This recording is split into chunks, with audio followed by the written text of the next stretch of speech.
Fantasmagori disebut-sebut sebagai film animasi pertama yang pernah ada. Film ini dibuat pada tahun 1908 dan merupakan salah satu contoh awal dari animasi yang digambar dengan tangan. Tapi kamu tahu nggak, orang-orang kuno ternyata sudah menghibur anak-anak dengan kartun sekitar 2,6 juta tahun yang lalu.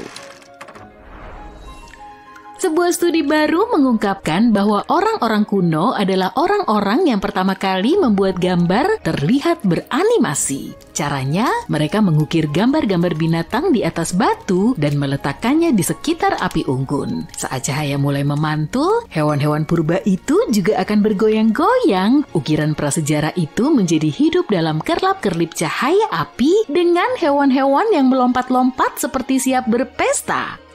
Bayangkan betapa menyenangkannya keluarga prasejarah duduk mengelilingi api unggun dan menciptakan ukiran animasi ini. Ternyata beberapa lukisan dinding kuno dan ukiran yang ditemukan di gua-gua pun terinspirasi dari penampilannya dalam cahaya dan bayangan api yang bergerak.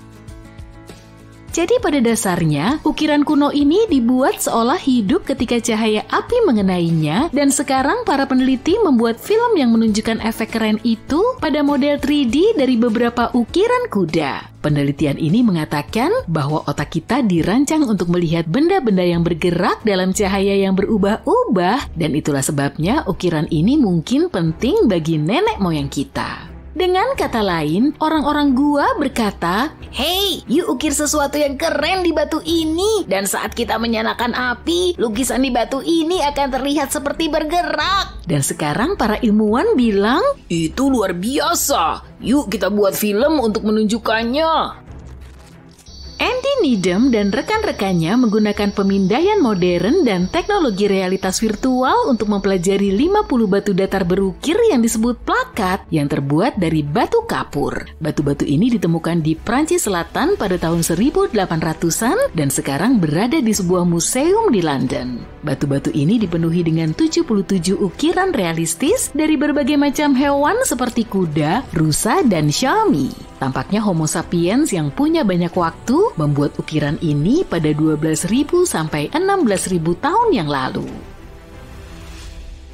Needham menyadari bahwa banyak dari batu-batu pahatan ini yang rusak akibat kebakaran, sebagian tertutup abu putih, dan yang lainnya mengering atau retak karena panas. Setelah diteliti lebih dekat, dia menemukan pita merah muda yang berubah warna akibat endapan besi di dalam batu. Yang lebih menarik lagi, ukiran hewan tersebut sering ditumpangkan di atas satu sama lain. Kadang-kadang bahkan menyatu dan dirangkaikan satu sama lain seperti semacam puzzle gambar hewan prasejarah. Daripada membuang yang lama dan memulai yang baru, para seniman kuno mengambil bagian tubuh hewan untuk menciptakan hibrida baru. Sebagai contoh, salah satu batu menggambarkan kuda dan makhluk mirip sapi liar yang dikenal sebagai bofid. Dalam karya seni prasejarah ini, perut dan leher kuda menjadi punggung dan leher bofid, sementara kepala kuda membentuk telinga bofid. Sungguh cara yang kreatif untuk mendaur ulang ya. Para peneliti percaya bahwa bebatuan prasejarah dari Montastruc digunakan sebagai hiburan utama bagi nenek moyang kita. Lebih dari satu orang mengukir hewan-hewan tersebut, orang-orang dari berbagai tingkat keterampilan menunjukkan kemampuan artistiknya, dan ini merupakan upaya kelompok. Fakta bahwa batu-batu ini ditemukan berkelompok juga menunjukkan bahwa ini adalah kegiatan masyarakat. Jadi seolah sebuah keluarga berkumpul di sekitar TV, mengukir batu dan bersorak-sorai melihat hewan pahatan favorit mereka. Siapa yang butuh Netflix kalau kamu punya TV paleolitik? Ukiran pada batu-batu ini dan tanda-tanda terpapar panas menunjukkan bahwa batu-batu itu dibuat agar terlihat seperti bergerak. Kadang kita bisa melihat binatang berbeda dalam pose yang berbeda, jadi yang satu akan menjadi hidup, lalu yang lain, dan kemudian yang lain lagi. Ini seperti Disney versi zaman batu. Teknik serupa mungkin telah memengaruhi beberapa lukisan gua kuno, seperti yang ada di Gua Chauvet yang menakjubkan di Perancis Tenggara. Potret hewan di sana juga saling bertumpuk dan sebagiannya terlihat seperti dipanaskan oleh api di bawahnya, yang berarti nenek moyang prasejarah kita mungkin adalah animator pertama di dunia. Oke, karena kita udah ngebahas tentang aktivitas hiburan favorit anak-anak zaman dulu, yuk kita kembali ke masa lalu untuk menemukan mainan tertua di dunia. Salah satu mainan paling kuno yang ditemukan adalah bola sederhana yang terbuat dari tanah liat dan ditemukan di reruntuhan Mesopotamia kuno. Ini mungkin terlihat seperti mainan sederhana, tapi nenek moyang kita telah memainkannya sejak 3000 tahun sebelum Masehi. Namun saat itu, mereka tidak punya video game mewah atau permainan papan yang rumit, jadi bola adalah puncak hiburan. Tapi bukan cuma orang Mesopotamia yang bersenang-senang. Di Yunani kuno, anak-anak bermain dengan boneka yang terbuat dari tanah liat. Di Mesir, anak-anak punya mainan yang berbentuk seperti binatang, tapi ada juga boneka yang terbuat dari bahan seperti tanah liat, papirus, dan gading. Tapi, apa ya hal yang paling mengesankan tentang boneka-boneka ini? Boneka-boneka ini punya anggota tubuh yang bisa digerakkan. Bener, nenek moyang kita zaman dahulu sudah bermain dengan boneka yang bisa digerakkan sebelum adanya teknologi. Tapi semua itu nggak cuma sekedar permainan.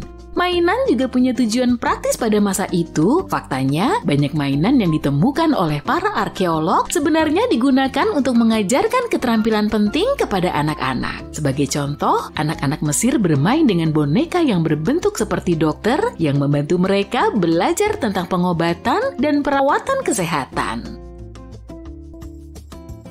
Dan jangan lupakan mainan yang digunakan untuk melatih para pejuang masa depan ya. Di Tiongkok kuno, anak-anak bermain dengan kuda-kudaan dan kereta perang yang membantu mereka mempersiapkan diri untuk kehidupan pertempuran. Persiapan memulai karir nih. Beralih ke permainan papan primitif yang sudah ada sejak lebih dari 5.000 tahun yang lalu. Permainan papan tertua ini disebut sinet dan ditemukan di makam Mesir kuno. Permainan ini seperti persilangan antara catur dan backgammon dan sangat populer sehingga dimainkan selama lebih dari 2.000 tahun. Awet juga ya permainan ini. Jangan lupakan mainan untuk si kecil nih. Para arkeolog telah menemukan mainan kerincingan dan peluit kuno yang digunakan untuk menghibur anggota keluarga yang lebih muda. Dan kalau kamu berpikir koleksi mainan anakmu sudah banyak, tunggu aja sampai kamu tahu tentang putri Mesir kuno yang punya lebih dari 100 mainan kayu yang ada di kamarnya. Tapi mungkin mainan yang paling mengejutkan dari semuanya adalah yoyo. Bener banget, yoyo sudah ada sejak lebih dari 2000 tahun yang lalu. Yoyo pertama kali ditemukan di Yunani kuno dan sering digunakan dalam pertempuran. Percaya nggak percaya ya, tapi akhirnya orang-orang sadar kalau yoyo jauh lebih menyenangkan untuk dipakai main dan melakukan trik-trik. Kelereng juga ada sebagai mainan yang telah menghibur anak-anak dan mungkin orang dewasa selama ribuan tahun. Para arkeolog telah menemukan bukti marmer yang berasal dari sekitar 5.000 tahun yang lalu di peradaban lembah Indus. Pada masa itu kelereng dibuat dari berbagai macam bahan. Mau nebak-nebak dari bahan apa aja? Oke, aku kasih tahu deh. Dari biji buah dan potongan-potongan kecil batu yang dihaluskan. Yap, benar. Anak-anak zaman dulu sangat kreatif dengan mainan mereka. Beberapa pengrajin bahkan melakukan hal yang lebih jauh dan membuat kelereng dari tanah liat. Yuk kita kembali ke zaman Mesir kuno dan miniatur perahu cantik yang terbuat dari gading, kayu, dan tanah liat. Miniatur ini mungkin dikenal sebagai mainan, tapi juga dimaksudkan untuk melambangkan penyeberangan ke dunia lain.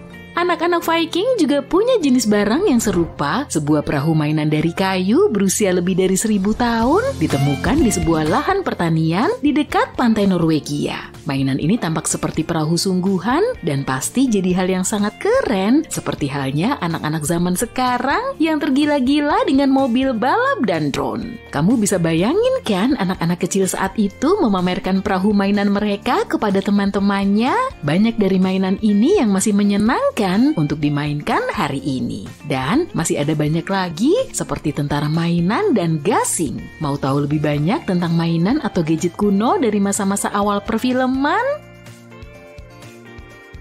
Kereta besar melaju menyusuri jalur, lalu remnya memekik. Dalam beberapa detik, baja dengan berat bertonton ini akan menabrak bus yang tersangkut di penyeberangan jalan kereta api. Hanya keajaiban yang bisa menyelamatkan penumpangnya. Astaga, apa itu? Beberapa saat sebelum tabrakan, sesosok manusia muncul. Dia terbang dari gunung di dekat sana dengan menggunakan jetpack di punggungnya. Tubuhnya dilindungi eksoskeleton. Pakaiannya mirip baju besi ksatria kuda dan menjadikannya sangat kuat. Dia mendarat di depan kereta dan menahannya menggunakan tangan kosong. Eksoskeletonnya menyerap kekuatan kereta. Rodanya makin memekik. Lalu, suara siulan keras menyusul. Dan beberapa meter dari bus, kereta itu berhenti. Pintu bus itu macet. Orang-orang tidak bisa keluar. Sang pahlawan mengeluarkan lightsaber dari ikat pinggangnya dan membuat pintu baru.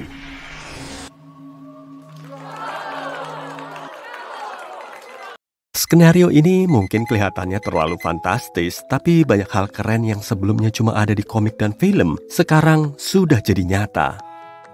Exoskeleton robotika Sarkos membuat pemakainya 20 kali lebih kuat, mengurangi kemungkinan cedera, dan tidak membatasi gerakan. Model ini cuma satu-satunya dari banyak contoh. Dalam waktu dekat, mekanisme ini akan muncul di jalanan dan akan selumrah drone atau hoverboard di masa sekarang. Dalam pakaian seperti ini, kamu bisa menyelamatkan orang dan mengangkut kulkas sendirian ke lantai 2. Tapi baju pelindung ini rasanya kurang lengkap kalau tidak bisa terbang. Richard Browning adalah pendiri Gravity Industries, sebuah perusahaan yang mengembangkan jetpack. Dia juga kepala pilot pengujinya. Alatnya terdiri dari mesin jet besar di bagian belakang dan 2 jet kecil di kedua lengan. Orang yang memakainya jadi mirip tokoh dari film laga fiksi ilmiah. Kalau beratmu kurang dari 90 kg, jetpack ini bisa membawamu terbang. Kelemahannya, saat ini kamu harus membayar 6,5 miliar untuk membuatnya. Lightsaber juga tidak kalah menarik. Beberapa generasi ilmuwan, blogger, dan penggemar Jedi berusaha membuat senjata khas ini. Pesaing utama lightsaber adalah plasma berenergi tinggi. Kekuatan medan magnetnya membantu plasma tidak berubah bentuk di udara. Tapi ada satu masalah, agar pedang ini berfungsi dengan baik, kamu harus membawa banyak peralatan. Dan jangan lupakan radiasi ultraviolet serta panas yang berasal dari plasma bersuhu tinggi. Saat ini, obor uap logam merupakan alternatif pedang Jedi terbaik. Alat ini bisa membelah pintu logam dalam hitungan detik. Tapi kamu belum bisa beradu pedang menggunakan obor ini. Jubah yang bisa membuat kita menghilang bukan lagi cuma fantasi. Perusahaan asal Kanada, Hyperstealth Biotechnology Corp, telah mengembangkan kain yang bisa membuatmu menghilang. Tidak ada unsur sihir dalam jubah ini, cuma keajaiban fisika yang indah. Jubah tembus pandang ini menciptakan ilusi optik yang menyembunyikanmu dari mata-mata yang mengintai. Sejak 1985, hoverboard mendapat banyak perhatian dari orang-orang di seluruh dunia, dan para penemu telah berusaha menciptakan kembali desain ini selama beberapa dekade. Banyak perusahaan telah mengembangkan desain skateboard terbangnya sendiri. Ada hoverboard bertenaga aliran air, memakai minyak tanah, listrik, atau baling-baling berputar. Arcspex Hendo adalah yang paling mirip dengan prototipe fiksi ilmiahnya. Model ini bisa terbang ke segala arah, berputar, dan mengerem. Ini bisa terjadi berkat 2 medan magnet yang saling menolak. Pada tahun 1947, insinyur asal Amerika melihat desain mobil biasa dan menganggapnya membosankan. Atau mungkin kita bisa menerbangkannya. Ide bagus. Hasil karya mereka adalah Conv Air Car model 118. Secara garis besar, mereka mengubah mobil penumpang dan menempelkan pesawat dengan baling-baling ke atapnya.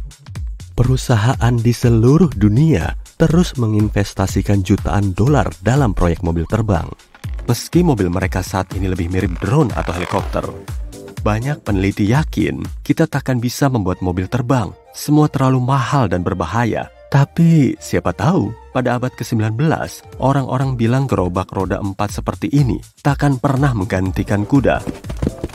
Tapi kini, perjalanan yang nyaman lewat jalan raya selalu mengalahkan menunggang kuda di lapangan. Sementara para insinyur berusaha membuat mobil terbang, rekan-rekan mereka membuat agar alat transportasi tidak butuh pengemudi lagi. Komputerlah yang mengambil alih kendali. Kalau kamu mau ke supermarket atau restoran, mobil swakendaramu akan memilih rute terbaik sendiri. Mobilmu pun tahu cara memarkir sendiri. Cocok banget buat aku. Mobilmu bisa membedakan pengguna jalan lain berkat sensor, kamera video, dan prosesor komputer yang kuat. Sensor ini menangkap semua sinyal lalu lintas dan rambu-rambu jalan. Proyek robot taksi adalah salah satu yang paling menjanjikan. Kemungkinan besar, dalam 10-20 tahun ke depan, sekolah mengemudi nggak akan ada lagi. Selama ribuan tahun, orang-orang kuno duduk di dekat api dan memandangi langit berbintang. Peradaban kita telah menjelajahi luar angkasa secara langsung, tapi masih ada lebih banyak pertanyaan dibanding jawaban. Sudah ada 600 astronot yang keluar angkasa selama 60 tahun ini. Dari jumlah itu, 7 orang di antaranya adalah wisatawan yang mengunjungi Stasiun Antariksa Internasional. Untuk bisa melihat planet kita dari ketinggian 400 km, kamu harus membayar 725 miliar. SpaceX dan pemiliknya, Elon Musk, mau mendirikan koloni di Mars pada tahun 2050. 1 juta orang akan menetap di kota Mars pertama. Kamu tidak perlu naik pesawat antariksa untuk merasa seperti berada di planet lain. 80% lautan bumi masih belum dijelajahi dan dipetakan. Produsen kapal laut menawarkan untuk menjelajahi dasar laut dengan senang hati. Untuk itu, mereka telah membuat desain kapal selam yang menggabungkan kenyamanan dan keamanan. Kapal selam pribadi, Migloo M5, punya panjang yang lebih tinggi dari Monas dan bisa tetap di bawah air selama 4 minggu. Kapal selam ini mencakup hanggar dengan helikopter, jet ski, dan Bathyscaphe Mini. Memang belum ada pembelinya, tapi kita tunggu saja. Bayangkan kamu adalah seorang penyelam scuba yang bisa turun ke dasar laut. Di sekitarmu gelap, tapi senter bisa mengatasinya. Kamu menghirup cairan yang mengisi helm sampai ke matamu. Gimana? Kita nggak bisa menghirup air atau soda misalnya, karena zat ini tidak mengandung cukup oksigen. Bukan karena keadaan cairnya. Di masa depan, penyelam scuba bisa menghirup cairan yang diperkaya oksigen. Dengan begini, kita bisa menyelam lebih dalam. Perusahaan asal Amerika, Second Sight Medical Products, telah mengembangkan mata buatan yang bisa memulihkan penglihatan orang buta. Namanya Argus 2. Ini sebenarnya implan retina elektronik dan langkah pertama dalam menciptakan mata bionik. Mungkin di masa depan, mata buatan ini bisa nge-zoom in dan zoom out suatu benda, memperjelas gambarnya, atau menyalakan cahaya inframerah. Kacamata augmented reality belum sempurna dari segi teknis. Sebagian besar futuris yakin alat ini akan mengubah dunia kita, sama seperti internet.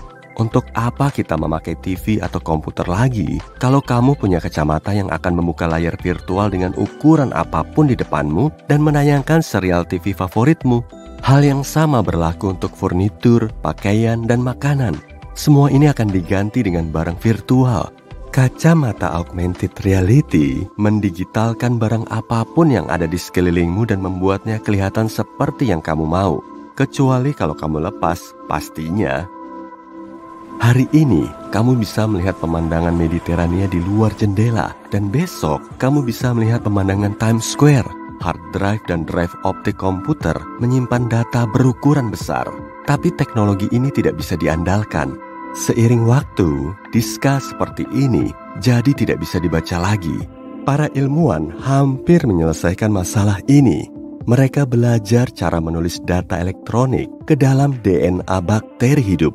Proses biologis ini terjadi di dalam setiap sel hidup. Para ilmuwan berhasil memprogramnya menggunakan metode sistem komputer. Nanobot akan muncul dalam 10 tahun ke depan. Dalam film dan komik, penjahat paling sering dikaitkan dengan teknologi seperti ini.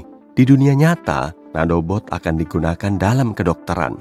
Tiap-tiap robot ini tidak lebih besar dari 1 molekul. Dengan meluncurkan kawanan nanobot ke dalam tubuh manusia, dokter bisa memonitor kondisi kesehatan dan fisik pasien. Dan mungkin hal terbaik dari nanobot adalah bisa dicetak menggunakan printer 3D. Mengkloning dinosaurus mungkin bukan ide yang bagus kalau dilihat dari film. Tapi ilmuwan di dunia nyata mengatakan hal ini mustahil. Gen bisa digunakan untuk cloning kalau umurnya tidak lebih dari 1 juta tahun. Sementara dinosaurus menghilang 65 juta tahun lalu. Tapi ada hewan lain juga. Kemungkinan besar mamut bisa muncul kembali di bumi dalam 50 tahun ke depan. Juga badak berbulu dan bahkan harimau sabertooth. Ilmuwan berencana menanam bahan genetik hewan yang sudah punah ke dalam DNA hewan yang ada seperti gajah, badak, dan harimau. Dalam film fiksi ilmiah, kita sering melihat pesawat dan stasiun antariksa menembakkan sinar warna-warni keluar angkasa dan dibalas pesawat lain. Ilmuwan Australia telah berhasil menciptakan sinar seperti itu, tapi nggak kelihatan. Sinar mereka ini mampu menangkap dan menahan atom yang mengapung dalam ruang hampa. Tentu saja, ukurannya belum sebesar stasiun luar angkasa, tapi tetap merupakan langkah besar dalam studi fisika. Para ilmuwan telah menciptakan corong kuantum yang membuat kita bisa mempelajari atom dan molekul individu yang membentuk segala hal yang ada di sekitar kita. Kita mulai dengan Fan, Ant-Man and the Wasp. Berkat teknologi khusus beam particles, para pahlawan di film ini mampu mengecilkan fan asli menjadi seukuran mainan Hot Wheels. Hoverboard, Back to the Future. Pada tahun 1989, para pembuat film ini membayangkan transportasi seperti ini akan menjadi hal biasa pada tahun 2015. Kenyataan kita tidak begitu mirip dengan filmnya, tapi kita punya rekor dunia untuk terbang menggunakan hoverboard. Jetpack GTA San Andreas. Dialog karakter dalam game memberitahu kita bahwa biaya untuk mengembangkan jetpack yang dijuluki proyek hitam adalah $60 juta atau 800 miliar rupiah. Sang karakter utama harus mengambilnya dari markas yang dijaga ketat. Sapu terbang Fireball, Harry Potter and the Prisoner of Azkaban. Sapu terbang tercepat di dunia sihir ini bisa mengebut sampai 240 km per jam hanya dalam 10 detik.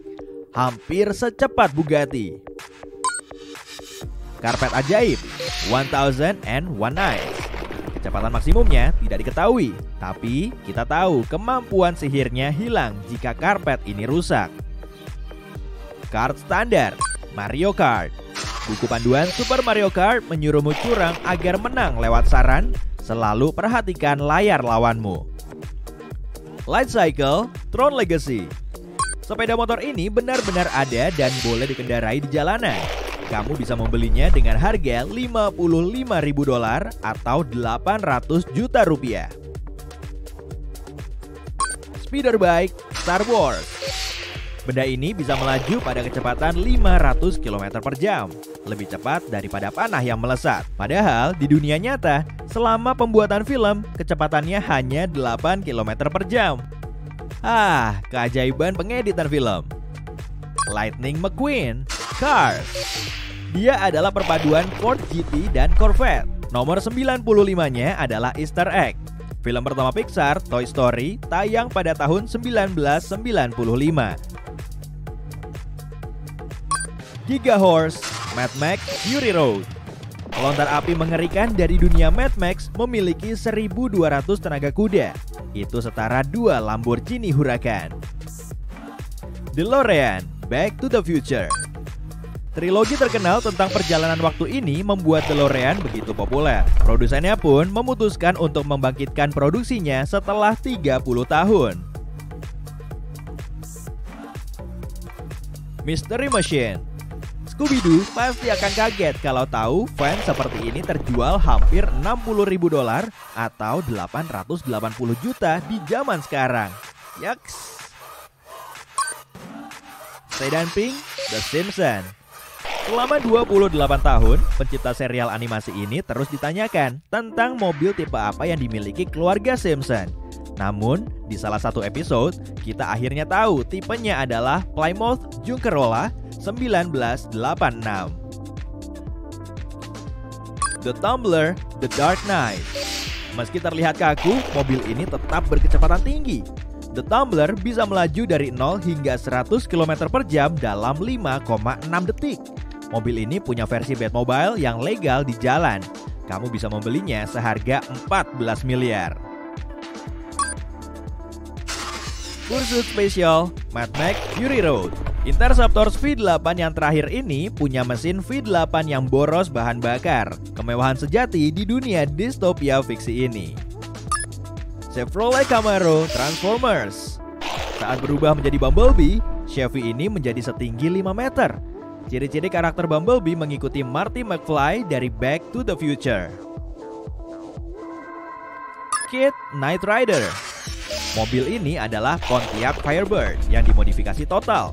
Fitur utama kit adalah kecerdasan buatan dan namanya merupakan singkatan dari Knight Industries 2000. Black Beauty Green Hornet Imperial Chrysler Crown 1965 yang telah dimodifikasi ini sangat cantik dan berbahaya. Mobil ini dipenuhi gadget yang dibutuhkan seorang pahlawan super dan partnernya untuk melawan kejahatan. Mobil ini dikendarai tidak lain oleh Bruce Lee sebagai Kato. Ectomobile Ghostbusters. Ini adalah ambulans Cadillac Miller Meteor 1959 tua. Adegan manapun yang menunjukkan mobil ini mengeluarkan api dari knalpotnya adalah sungguhan. Mobil ini akhirnya rusak di jembatan Brooklyn selama pembuatan film. Night Bus Harry Potter and the Prisoner of Azkaban. Sebuah bus setinggi jerapah, tingginya menyebabkan banyak kesulitan selama pembuatan film. Bus 3 lantai ini tidak bisa melewati bawah jembatan, jadi tingkat ketiganya dibuat bisa dilepas. Cat Bus My Neighbor Totoro. Bus hidup yang unik ini bergerak dengan 12 kaki. Interiornya lembut dan diselimuti bulu, sementara mata kucing menjadi lampu depannya. Terror Master of the World karya Jules Verne. Mesin amfibi ini bisa bergerak di darat, di udara, dan di atas maupun bawah air. Di darat, kecepatannya bisa sampai 240 km per jam. Di udara, 320. Lumayan untuk cerita yang ditulis pada tahun 1904.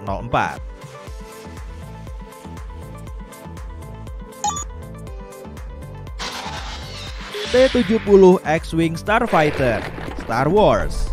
Pesawat ini bisa berakselerasi pada kecepatan 1050 km per jam dan melaju dengan kecepatan 100 mega cahaya per jam.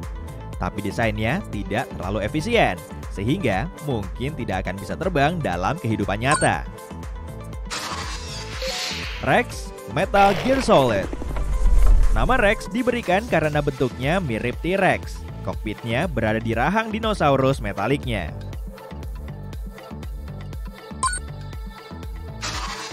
Mumakil atau Olipound sebagaimana sebutannya di western. Makhluk raksasa mirip gajah ini bagaikan tank alami berkat kulitnya yang tebal. Panah dan tombak tidak bisa menembusnya. Apa? Avatar The Last Airbender. Ini adalah makhluk terbang mirip bison yang menemani Aang dalam petualangannya. Apa mungkin terlihat lucu dan menggemaskan, tapi dia sebesar bus sekolah.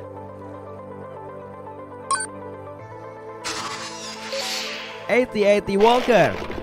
Mesin berjalan paling terkenal dari alam semesta Star Wars. Inspirasi desainnya adalah Paraceratherium. Ayo kita ulangi sama-sama. Paraceratherium. Badak prasejarah tanpa tanduk yang hidup 30 juta tahun lalu. Dreadnought. Ini adalah tank raksasa yang hampir sepanjang lapangan tenis. Dreadnought adalah mobil terkuat di dunia Death Race. Blackbird, X-Men.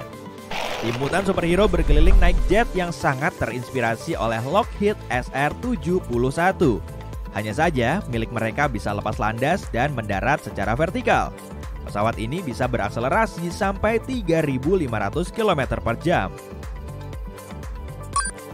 Millennium Falcon, Star Wars. Sampah tercepat di galaksi juga ada di kehidupan nyata. Replika dengan bentuk sama persis dibangun untuk merekam salah satu filmnya.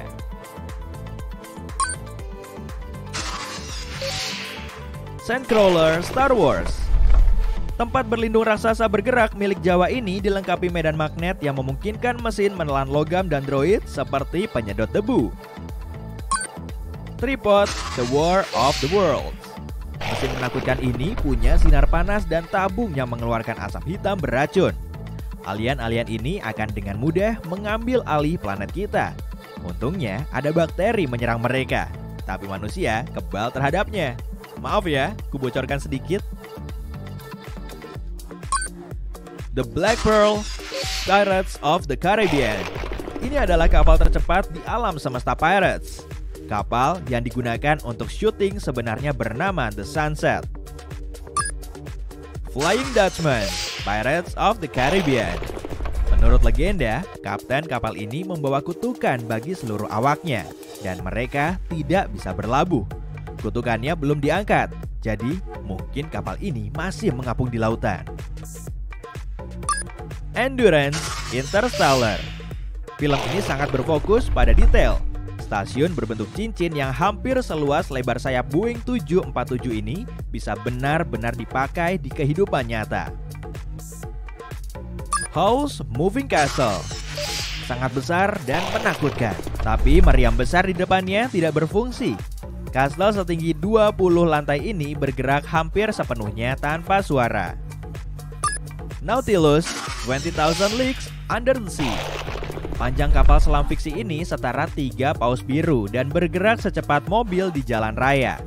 Tempat paling terisolasi di bumi, Point Nemo di Pasifik Selatan, dinamai sesuai nama kapten kapal ini. Tunggu, nama tempat ini bukan dari ikan badut kecil di film Disney kan? Gypsy Danger Pacific Rim. Robot raksasa ini diciptakan untuk melawan monster sejenis Godzilla. Berat robot ini setara 10 Airbus A330. Megazord Power Rangers. Tiap Power Rangers Mighty Morphin bisa memanggil robot Zord mereka sendiri. Tapi kalau musuhnya berubah terlalu besar, tim ini menyatukan semuanya menjadi satu Megazord yang tingginya hampir semonas. Normandy Mass Effect. Ini adalah fregat yang digunakan Command & Shepard untuk menyelamatkan galaksi 3 kali. Pesawat ini punya sistem siluman canggih yang membuatnya tidak terlihat oleh pesawat lain. Shield Helicarrier Marvel Universe. Pesawat besar ini tidak mungkin ada di kehidupan nyata. Tapi teknologi di dunia fiksi ini jauh lebih maju, sehingga mereka berhasil memasok energi ke mesin sebesar ini. USS Enterprise Star Trek. Totalnya ada 9 kapal bintang Enterprise. Yang ini dilengkapi warp drive yang memungkinkannya bergerak lebih cepat daripada kecepatan cahaya. Snowpiercer. Ini adalah raksasanya kereta api. Saat dunia membeku di zaman es baru, kereta ini melakukan perjalanan tanpa henti melewati cincin mengelilingi bumi. Imperial Star Destroyer Star Wars. Kita sudah memasuki kendaraan yang ukurannya di atas 1,5 km. Harga pesawat kolosal ini hampir mencapai 4 miliar kredit imperial. Sebagai perbandingan, di alam semesta Star Wars, kamu dapat membeli pesawat luar angkasa kecil hanya dengan 10.000 kredit. London Mortal Engines. Yap, ini adalah kota yang bergerak. Mega metropolis yang tingginya 3 kali Burj Khalifa ini berhasil berkeliling dengan bantuan 7 roda raksasa. Kota ini menyerap kota-kota kecil lainnya di sepanjang jalan. Standard Island Propeller Island. Luas pulau apung berbentuk oval ini adalah 6 kali 5 km. Pulau ini dibuat untuk menjelajahi perairan Samudra Pasifik. Oh, dan hanya miliarder yang hidup di sana. Voyager Star Trek. Ini adalah makhluk yang terlihat seperti pesawat luar angkasa. Di alam semesta Star Trek, USS Enterprise bisa terbang bebas di dalam monster ini.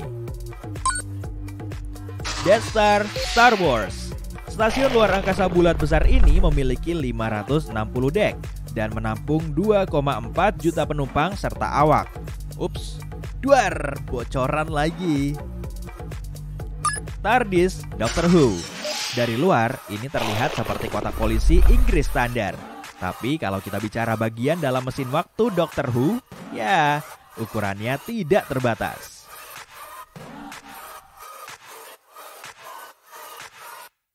Di beberapa tahap awal penelitian, para ilmuwan merekonstruksi megalodon seperti hiu putih besar versi lebih berbahaya dan lebih masif. Lalu, film-film mengikutinya menambah beberapa detail sendiri dan tada! Hasilnya adalah raksasa laut yang bisa tumbuh sampai 27 meter panjangnya. Tunggu. Megalodon biasanya memiliki panjang antara 15 sampai 16,5 meter, terkadang tumbuh sampai 18 meter.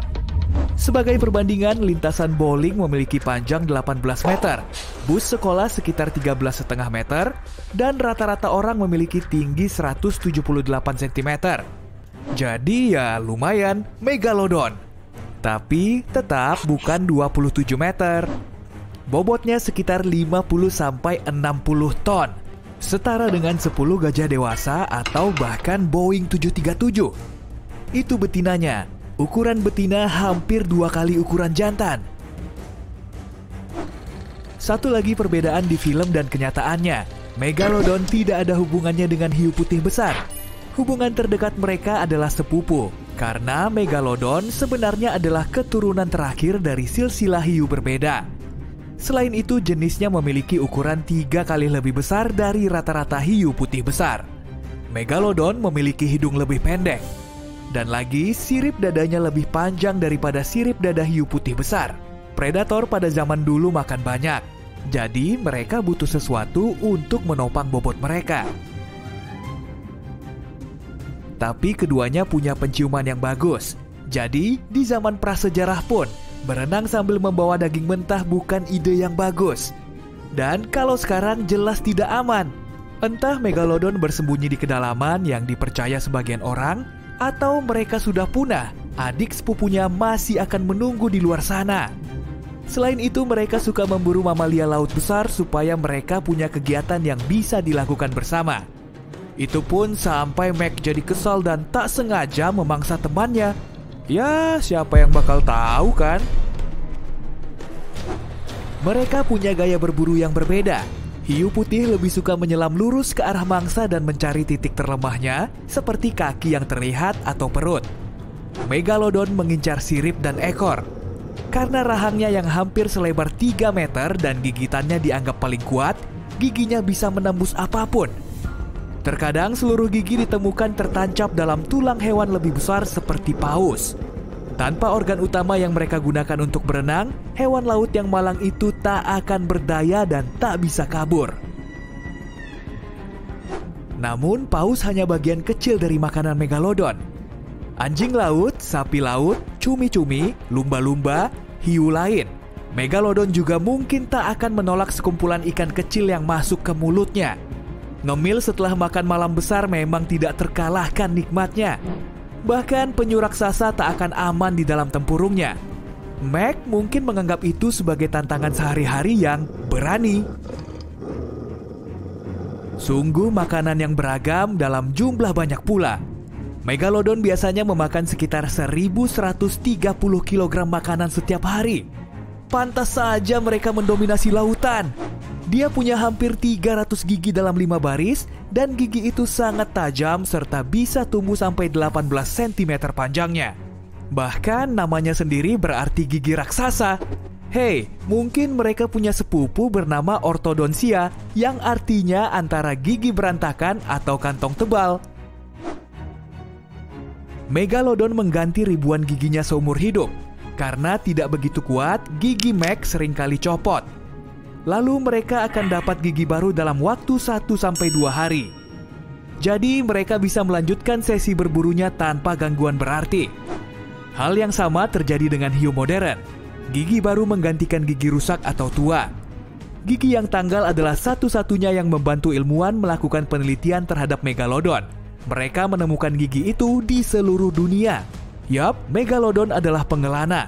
Mereka hidup di semua samudra dan fosil mereka ditemukan di seluruh benua, kecuali Antartika. Kenapa ya? Apa terlalu dingin? Karena rangka tubuh mereka tidak terdiri dari tulang keras, melainkan tulang rawan, gigi adalah satu-satunya bukti bahwa mereka pernah ada. Gigi-gigi itu memberi para ilmuwan banyak informasi termasuk ukuran tubuh. Para ilmuwan pun menentukan dimensi ukuran hiu modern dari satu gigi saja dan melakukan hal yang sama dengan Mac. Megalodon memiliki gigitan terkuat dari semua makhluk hidup di bumi. Pasti akan seru melihat pertarungan antara Mac dan T-Rex misalnya. Sayangnya mereka melewatkan kesempatan untuk bertemu dan menjalin pertemanan yang awet karena dinosaurus punah lebih dari 60 juta tahun lalu. Sementara itu, Mac membuat takut semua makhluk laut dari 23 sampai 2,5 juta tahun lalu. Di mana Megalodon bisa hidup sekarang ini? Mereka mungkin suka tempat yang juga disukai hiu modern seperti Florida, Hawaii, Brasil, Afrika Selatan, atau beberapa surga tropis lain. Kalau dipikir-pikir itu seru juga. Mac, ajak aku dong. Mac sendiri tidak punya pesaing setara atau musuh alami, tapi anak-anaknya terlalu lemah untuk membela diri. Itu sebabnya predator puncak ini harus memilih perairan dangkal yang hangat dengan arus tenang untuk membesarkan bayi mereka. Omong-omong, bayinya memiliki panjang 2 meter. Besar juga ya. Para ilmuwan sebenarnya menemukan gigi Megalodon muda. Jadi sepertinya Megalodon membesarkan bayi mereka di pantai Panama. Dan umurnya 10 juta tahun. Oke, waktunya bertemu salah satu kemungkinan rival Megalodon, sang raksasa paus sperma. Panjangnya 13,5 sampai 18 meter. Ukurannya jelas membuat paus sperma bisa menjadi penantang Megalodon. Paus sperma masa kini tidak punya gigi besar, tapi leluhur mereka yang hidup sekitar 13 juta tahun lalu memilikinya. Gigi terbesar yang pernah ditemukan memiliki lebar 12,7 cm dan panjang 35,5 cm. Itu kira-kira seukuran botol soda yang paling besar. Pasti pertarungan yang menarik. Kita sedang membahas para predator laut raksasa. Tapi ini bukan satu-satunya hewan prasejarah menarik yang berkeliaran di laut. Sebenarnya hiu adalah sebagian dari makhluk tertua di planet kita. Lebih tua dari serangga, mamalia, dinosaurus, bahkan pohon. Peristiwa kepunahan massal menyapu sebagian besar kehidupan di bumi. Asteroid besar jatuh di permukaannya, benua terbagi, dan banyak hal lain terjadi. Tapi hiu tetap ada, hidup, gigih, dan sepertinya tidak kontak dengan dunia luar. Bersantai dan melakukan urusannya sendiri. Hiu spiny sebenarnya salah satu hewan pertama yang memiliki rahang. Tapi rahang itu tidak berguna sih, karena panjangnya cuma sekitar 30,5 cm. Mac nggak bakal peduli dengan hiu ini. Dan dia juga bukan hiu sejati, cuma mirip. Kalau kamu penasaran bagaimana wujud kombinasi belut dan hiu, ini dia. Hiu belut lebih suka air tawar. Panjangnya mencapai 1 meter dan punah sekitar 200 juta tahun lalu. Karena dinosaurus muncul sekitar 230 juta tahun lalu, hiu belut mungkin hadir untuk memberi mereka sambutan hangat dan menyiapkan prasmanan. Tapi sayangnya, dinosaurus mengira mereka hidangan penutupnya. Nah, predator yang satu ini akan membuat orang-orang berteriak di pantai berpasir saat liburan kalau dia masih hidup. Hiu Ginsu. Dijuluki demikian dari pisau Ginsu karena mulut besarnya yang berisi 500 gigi tajam. Salah satu hobi hiu monster ini adalah memburu penyu besar. Oke, serius. Ada masalah apa antara hiu dan penyu ini? Hiu bergigi gunting. Ini baru menarik. Mereka hidup sekitar 300 juta tahun lalu dan memiliki kepala yang aneh. Bagian paling anehnya adalah rahang mereka. Hiu ini tidak menanggalkan gigi mereka yang tua dan rusak, tapi terus menumbuhkan gigi baru di belakang. Gigi di depan kemudian didorong lebih ke depan dan seiring usia, gigi hiu itu akan terlihat seperti gunting yang aneh. Para ilmuwan belum yakin kenapa prosesnya seperti itu. Hei, waktunya memanggil ortodontis! Bahkan saat masa kekuasaan Mac yang panjang, predator prasejarah favorit kita bukan saja hiu raksasa yang menyeramkan. Misalnya, ya itulah aku sulit menyebut namanya. Jadi, kupanggil saja dia Mr. C. Sayangnya, fosil yang ditemukan tidak cukup untuk mendapatkan lebih banyak informasi. Tapi beberapa penelitian mengatakan, giginya memiliki panjang lebih dari 12,7 cm. Itu berarti tubuhnya bisa tumbuh sepanjang 6 meter. Oh, andai saja dia meninggalkan beberapa gigi lagi, kurasa bukan cuma Mac yang bakal jadi bintang film dari masa itu. Hampir Mr. C, hampir. Wah, akhirnya sampai juga di media hiburan termegah sejagat raya, bioskop full D. Langkahmu tertuju ke aula luas dengan layar besar. Setelah headsetmu terpasang, jutaan sensor langsung terhubung ke neuron otak. 3, 2, 1, kamu sudah jadi pemain utama di film terepik. Malam semakin larut, tubuhmu terbaring di tempat tidur, meringkuk di bawah selimut untuk menghalau hawa dingin yang menusuk. Suara mencekam terdengar dari dalam kamar, seakan mengusik kupingmu dengan goresan cakar. Kamu langsung bangkit, meraih saklar, dan segera berbalik. Tatapmu tertuju pada sosok bayangan hitam di hadapanmu yang mencegat dari samping kasurmu. Wujud aslinya memang tertutup bayangan, tapi matanya bikin nyalimu melayang. Oh, ternyata kamu lagi ada di film horor. Kamu segera menyalakan lampu kamarmu dan sosok itu seketika hilang. Saat kamu mematikannya lagi, bayangan itu sudah lenyap.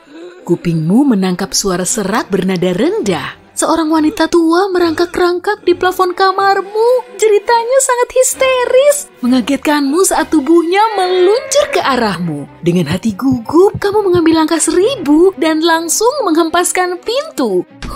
Leganya. Untung cuma film. Kalau beneran terjadi, bisa-bisa kamu pipis di celana.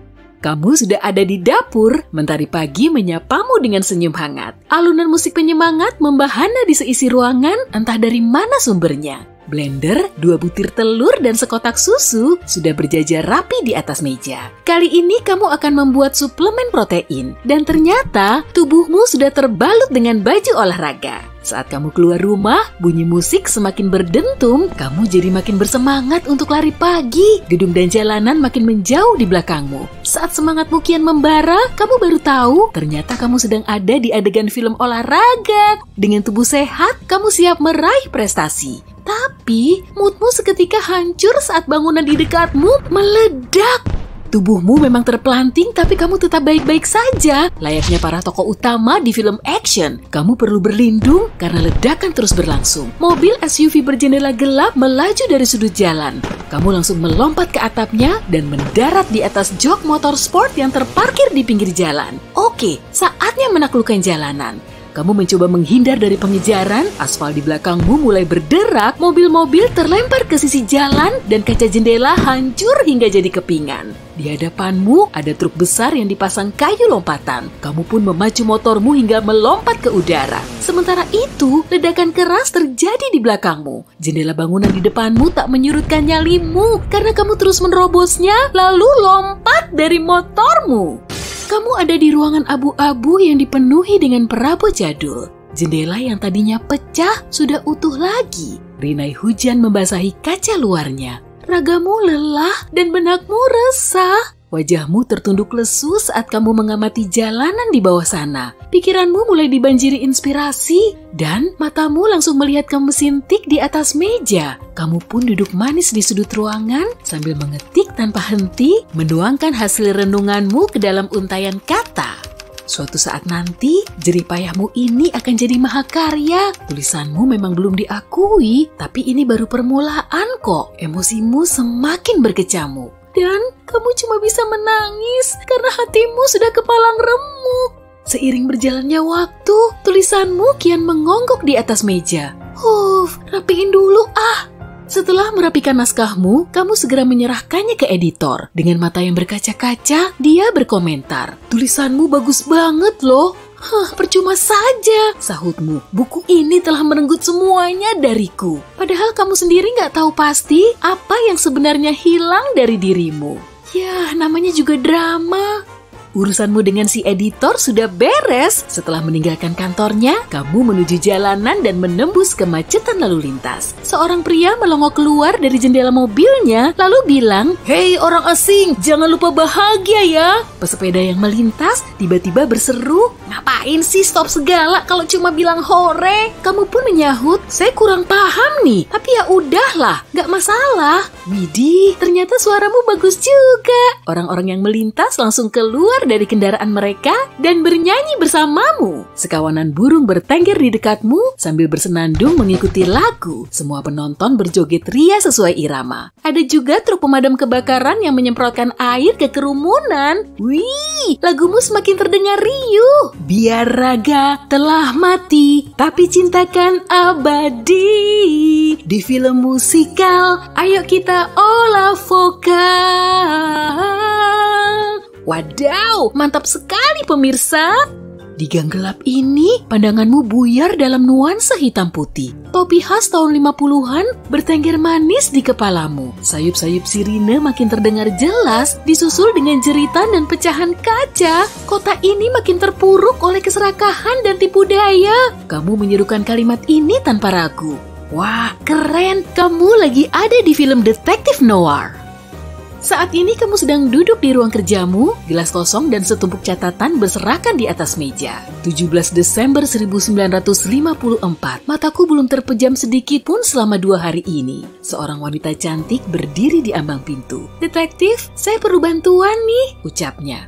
Di malam gelap, kamu mengendarai mobil retromu melintasi kota hitam putih. Ternyata ini bukan film loh, tapi trailer drama detektif. Adegannya berubah mengikuti musik bertema menegangkan dan kamu dan rekanmu terlihat bersih tegang. Tapi kemudian kamu sudah ada di adegan kejar-kejaran mobil. Sambil menendang pintu, kamu berseru, "Jangan bergerak!" 2 tangan seketika terborgol erat. Musiknya semakin menegangkan saat si narator membacakan akhir tahun ini. Kemudian kamu melempar batang korek yang menyala. Boom! Semuanya terbakar habis. Tapi anehnya, uang kertas berhamburan dari langit. Di adegan selanjutnya, kamu basah kuyup oleh hujan lebat. Dalam gerak lambat, tetesan air mulai jatuh dari sisi topimu. Di wajahmu terulas senyum lebar, detektif berkarakter misterius. Kemudian, trailernya berakhir. Dalam sekejap, dunia menampakkan warnanya lagi. Saat melewati jalanan ramai, kamu melihat ada kulit pisang yang dibuang sembarangan. Kemudian, kamu berjalan mengitarinya, tapi malah disambut dengan tawa riuh. Saat mencari-cari sumber tawa ini, kamu malah melihat 2 penjual buah. Salah satunya menyodorkan uang karena dia baru saja kalah taruhan. Lalu dia nyeletuk, "Kesandung kulit pisang kan bisa jatuh." Kamu menanggapinya dengan mengangkat bahu. Kemudian terdengar lagi suara tawa berjamaah itu. Seolah-olah kerumunan orang tak kasat mata sedang mengawasi dan menertawakan tindakanmu. Oh, pantesan kamu sedang ada di adegan sitkom. Saat sedang menghampirimu, nenek ini terpleset kulit pisang, tapi kamu segera menangkap tubuhnya. Penjual buah yang tadi menang taruhan pun langsung mengembalikan uangnya. Lalu terdengar riuh suara tawa. Akhirnya, penantianku selama beribu-ribu purnama terwujud juga. Ternyata ada ya orang yang mau nolongin aku pas kepleset kulit pisang, ucapnya. Suara tawa di balik layar semakin keras. Karena kesal, kamu langsung masuk ke supermarket terdekat.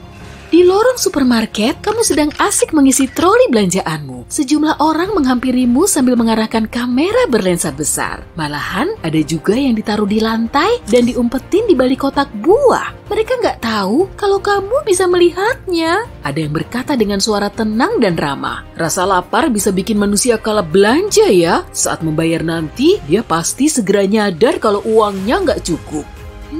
Bener juga sih, kamu langsung mengembalikan botol susu coklat ke tempat semula. Kerumunan orang membuntutimu sambil membawa kamera. Di dunia manusia, hal kayak gini sudah biasa kok. Mereka perlu antri untuk beli makanan. Kemungkinan kamu sedang ada di adegan film dokumenter satwa liar. Kamu jadi paham kan rasanya jadi hewan? Saat kamu melangkah keluar dari supermarket, tiba-tiba terjadi gempa bumi. Banyak orang berteriak histeris, kemudian pesawat luar angkasa muncul di angkasa. Gawat, ada invasi alien! Kamu segera masuk ke mobil tak bertuan di tepi jalan yang kemudian berubah jadi pesawat luar angkasa. Pesawatmu bermanuver di langit, mencoba menangkis serangan laser. Saat pesawat musuh mengejarmu, kamu menghubungi anak sulungmu melalui telepon. "Nak, Papa memang gak pernah ngomong begini ke kamu. Percayalah, Nak, Papa sangat bangga sama kamu. Kamulah anugerah terindah yang Papa punya. Jaga dirimu baik-baik ya, Nak." Papa kenapa? Ada apa sih, Pa? Tanya anakmu. Tapi kamu malah langsung mematikan teleponmu. Nah, saat ini kamu berada di adegan film sci-fi action dengan bumbu drama. Begitu memasuki luar angkasa, pesawatmu berpapasan dengan kapal penyusup besar. Kamu langsung menabraknya, kemudian masuk ke pusat komando mereka. Ledakan dahsyat memekakan telinga, cahayanya menghiasi ruang gelap. Manusia telah memenangkan pertarungan ini dan kamu dijuluki sebagai pahlawan. Rupanya mereka nggak tahu kalau kamu berhasil keluar dari pesawatmu beberapa detik sebelum meledak. Dan akhirnya kamu bisa menjalani hidup tenang bersama keluargamu di desa yang indah. Tamat. Film ini diperankan oleh kamu sendiri. Segera hadir di bioskop kesayanganmu.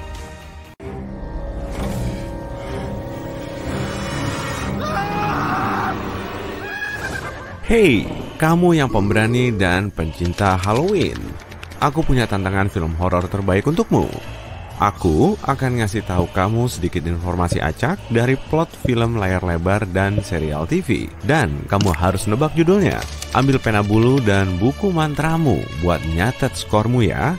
Catat poin untukmu kalau kamu tahu jawabannya dan nggak dapat apa-apa kalau nggak tahu.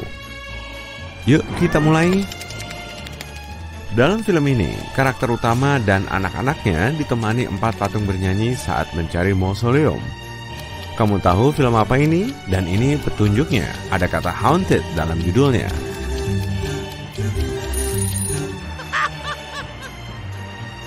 Ini film The Haunted Mansion-nya Disney yang dirilis tahun 2003. Kamu juga bisa nyari wahananya di Disneyland. Malah sebenarnya filmnya didasarkan pada wahana tersebut, bukan sebaliknya.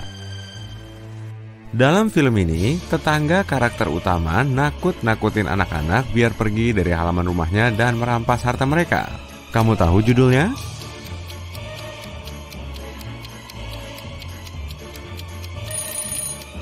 Ini film animasi Monster House dari tahun 2006.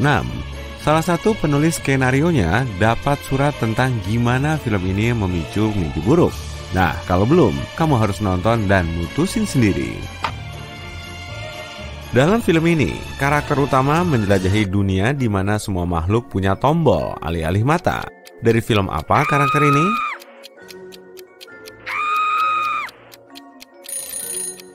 Ini film stop motion Coraline dari tahun 2009 yang berdasarkan buku karya Neil Gaiman dengan judul yang sama. Kalau kamu belum nonton film ini, ada sedikit saran untukmu. Jangan terkecoh karena ini film animasi. Pikir 2 kali sebelum nonton bareng anak-anak, karena film ini dijamin akan bikin kamu ketakutan. Dalam film ini, satu zombie jatuh cinta dengan seorang cewek hidup dan melakukan semua yang dia bisa buat melindungi dia. Kamu tahu film ini?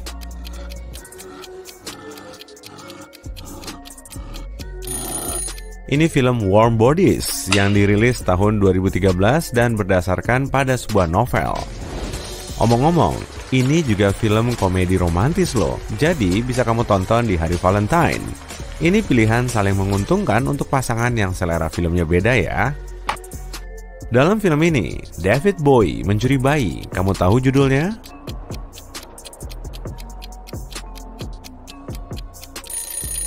Film ini berjudul Labyrinth dan dirilis tahun 1986. Karena ini film lawas, jangan salahin diri sendiri kalau kamu nggak mengenalnya. Tapi dalam film ini, David Bowie nyanyi sama boneka loh, jadi pas banget buat musim Halloween. Yang ini bukan film bioskop, ini miniseri yang salah satu karakternya make teko di kepalanya dan punya hewan peliharaan katak. Kamu tahu judulnya?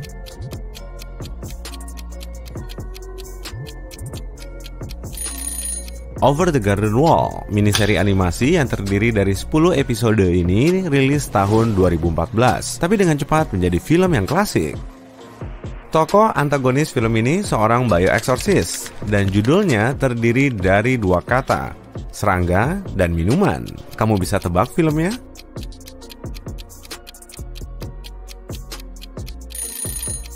Ini film Tim Burton, tahun 1988, Beetlejuice. Ada berita bagus nih untuk para penggemarnya. Awal tahun ini diumumkan kalau akan ada sequel Beetlejuice. Film ini berkisah seputar vampir yang kembali ke rumah nenek moyangnya setelah dipenjara hampir 200 tahun dan mendapati para keturunannya butuh bantuannya. Kamu tahu judulnya?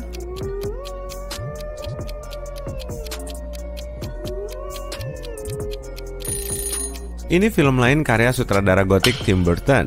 Judulnya Dark Shadows. Dan sebenarnya didasarkan pada opera sabun dengan judul yang sama.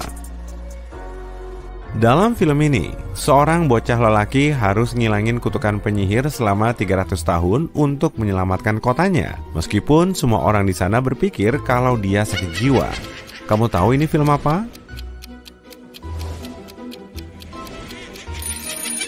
Ini film stop motion tahun 2012 berjudul Paranorman yang sebenarnya diproduksi oleh perusahaan yang sama yang pembuat film Coraline.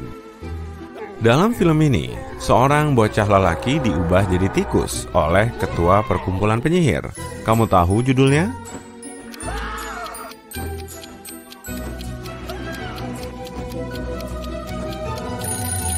Film ini didasarkan pada buku Roald Dahl berjudul The Witches dan sebenarnya punya dua versi. Yang pertama dibuat tahun 1990 dan yang kedua dibuat tahun 2020. Karena aku murah hati, kasih dirimu poin tambahan jika tahu informasi ini. Dalam film ini, seorang bocah lelaki harus bercerita seram ke seorang penyihir tiap malam agar selamat. Bisa kamu tebak judulnya?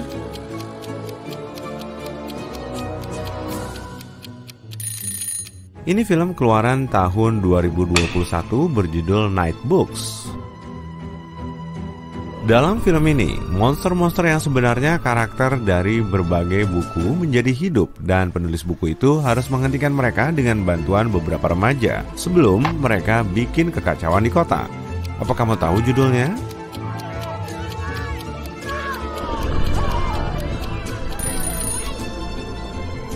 Ini film Goosebumps dari tahun 2015 yang didasarkan pada serial buku horor dengan judul yang sama dan ditulis oleh Robert Lawrence Stein.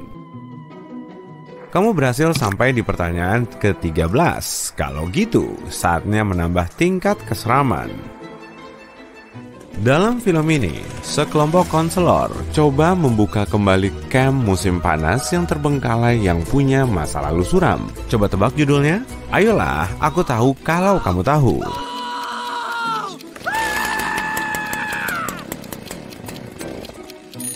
Apalagi kalau bukan film tahun 1980, Friday the 13th. Bagian lucunya, waralaba Friday the 13th terdiri dari 12 film sampai hari ini. Film ini ngikutin seorang wanita muda yang sedang hamil dengan tetangga aneh yang dia kira punya niat jahat terhadap bayinya. Kamu tahu judulnya? Ada yang suka horor psikologis? Ini film tahun 1968 berjudul Rosemary Baby yang oleh sutradaranya dianggap dikutuk karena beberapa kejadian tragis yang terjadi saat proses pembuatannya. Dalam film ini, setelah mendengar beberapa berita buruk, seorang wanita dan keluarganya mulai menemukan rahasia mengerikan tentang nenek moyang mereka. Kurang jelas ya petunjuknya.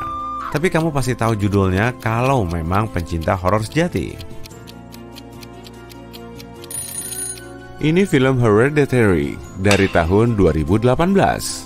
Omong-omong, apa kamu tahu kalau sutradaranya nawarin film ini sebagai drama keluarga? Skill pemasaran yang oke, ya kan? Apa dalam hidupmu ada keseimbangan antara kerja dan senang-senang atau lebih ke kerja terus tanpa senang-senang? Jika jawabannya yang kedua, maka tokoh antagonis film ini ngerasain hal yang sama denganmu.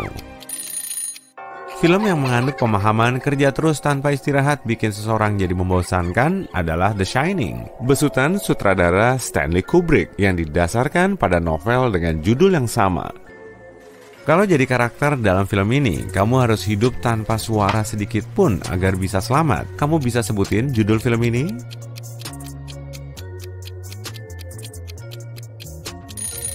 Ini film pasca kehancuran yang rilis tahun 2018 berjudul A Quiet Place dengan sequel yang dirilis tahun 2021. Dalam film ini, sekelompok tanda kutip pecundang harus ngehancurin monster di dalam selokan yang dapat berubah wujud. Film apakah ini?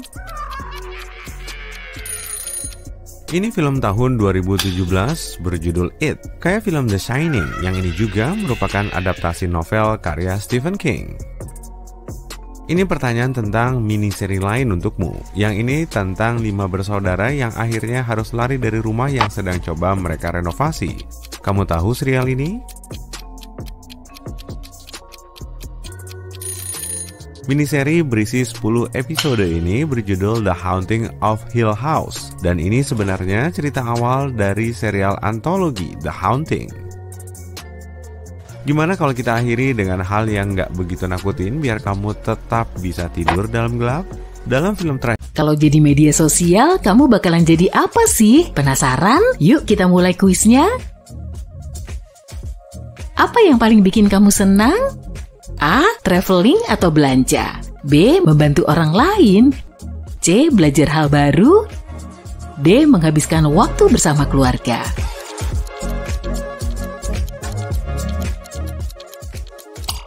Pilihan A memberimu 30 poin, B bernilai 20 poin, C 10 poin, dan D bernilai 40 poin. Berapa lama kamu bisa bertahan tanpa smartphone? A. 10 detik. B. Bertahun-tahun aku nggak bergantung sama HP. C. Tiap ada notif baru, aku langsung buka. D. Aku ngecek HP tiap jam sekali biar tenang.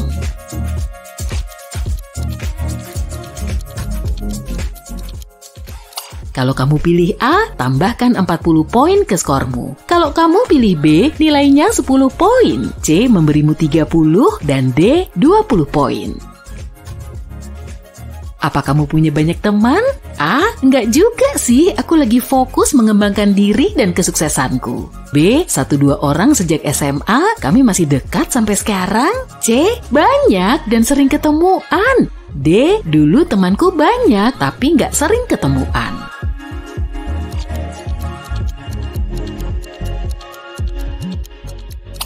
A memberimu 20 poin, B bernilai 30, C nilainya 40 poin, dan D 10 poin. Kamu dapat bonus pertamamu, nilainya lumayan banget. Mau kamu habiskan buat apa kira-kira? A. Tas atau jam tangan bermerek yang udah aku incar berbulan-bulan. B. Mau aku pakai traveling sama keluarga dong. C. Mau aku pakai buat investasi, biar uang yang bekerja. D. Mau aku donasiin ke badan amal.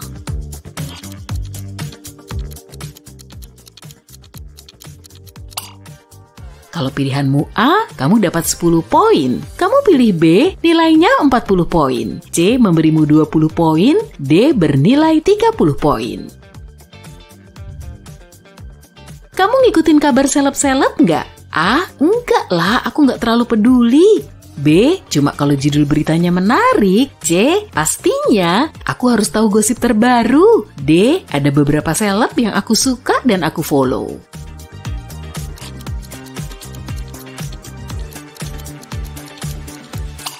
A menambahkan 10 poin ke skormu, B nilainya 20, dan C 30 poin, sementara D bernilai 40 poin.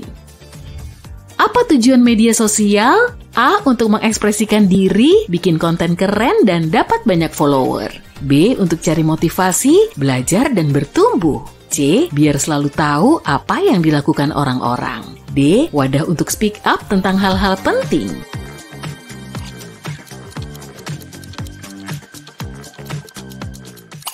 Kalau kamu pilih A, kamu dapat 20 poin. B nilainya 30 poin. Kalau kamu pilih C, tambahkan 40 poin ke skormu. Dan D bernilai 10.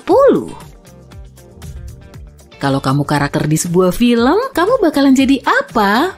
A. Seorang putri yang menunggu untuk dibebaskan dari menara tinggi. B. Superhero yang menyelamatkan dunia. C. Penjahat yang bikin takut semua orang tapi akhirnya insaf. D. Kelinci lucu bermata belok.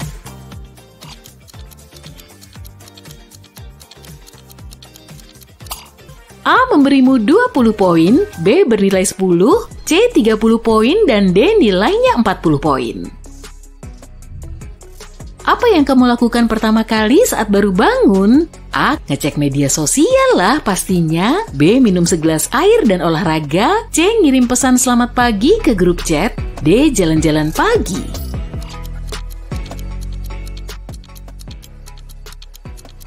A. Menambahkan 40 poin ke skormu. B bernilai 10 poin, C 20 poin, dan D 30 poin. Seberapa mudah kamu percaya ke orang lain? A. Lumayan mudah sih, nggak ada yang pernah mengecewakanku. B. Kira-kira butuh setahun sampai aku bisa percaya ke orang lain. C. Aku nggak percaya siapapun. D. Kalau orang terdekatku bilang orang itu bisa dipercaya, maka aku percaya.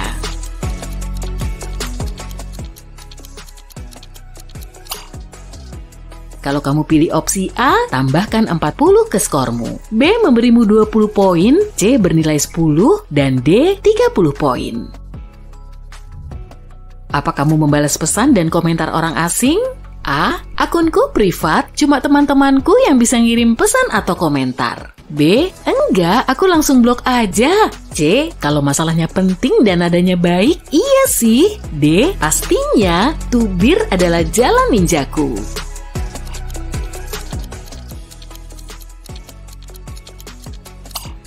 A memberimu 40 poin, B 20 poin, C 30 poin, dan D nilainya 10 poin. Apa kamu akan berhenti kerja kalau bosmu punya pandangan yang tidak sesuai dengan sesuatu yang menurutmu penting? A. Iya, cuma opiniku dong yang benar. B. Coba aja kalau dia bisa bikin aku mengecam pandanganku secara umum. C. Enggak lah, aku pura-pura setuju aja. D. Enggak, aku berusaha memahami pandangannya.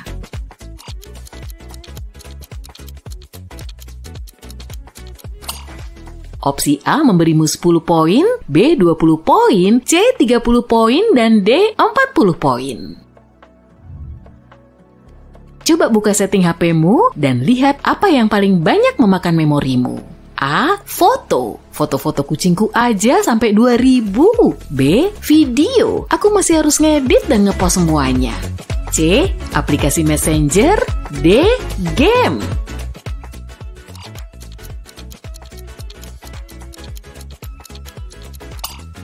Kalau kamu pilih A, kamu dapat 30 poin, B memberimu 20 poin, C bernilai 40 poin, dan D 10 poin. Waktunya menjumlahkan semua poinmu sekarang. Kalau nilaimu 120 sampai 190 poin, kamu adalah Twitter.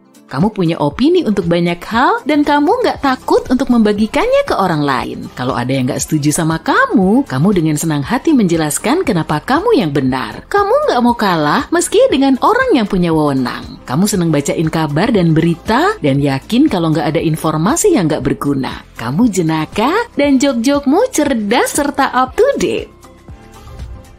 Yang dapat nilai 200 sampai 250 poin, kayaknya kamu itu Pinterest berjalan deh. Kamu punya selera yang bagus dan senang membuat dunia sekelilingmu menjadi tempat yang lebih indah dari wallpaper HP sampai taman belakang rumahmu. Kamu selalu punya ide spot-spot keren dan hadiah apa yang cocok diberikan ke teman-temanmu waktu dia ulang tahun. Kamu suka mengelompokkan sesuatu ke dalam grup-grup, pokoknya semuanya harus rapi. Kamu dapat 260 sampai 310 poin. Selamat! Kamu adalah Facebook kalau jadi media sosial.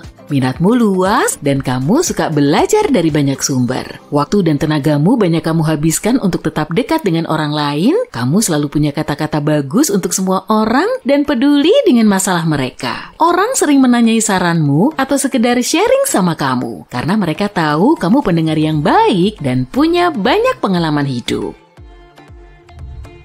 Kalau kamu dapat 320 sampai 370 poin, kayaknya kamu bakal jadi Instagram kalau jadi media sosial. Kamu nggak pernah nolak kalau ada kesempatan pergi ke tempat-tempat baru atau bareng orang-orang baru dan pastinya selfie bareng mereka. Kamu pembelajar secara visual dan kamu merasa senang kalau melihat sesuatu yang indah atau lucu. Kamu juga senang mencari tahu apa yang sedang terjadi dalam hidup orang lain dan nggak pernah bosan sama pilihan menu sarapan mereka.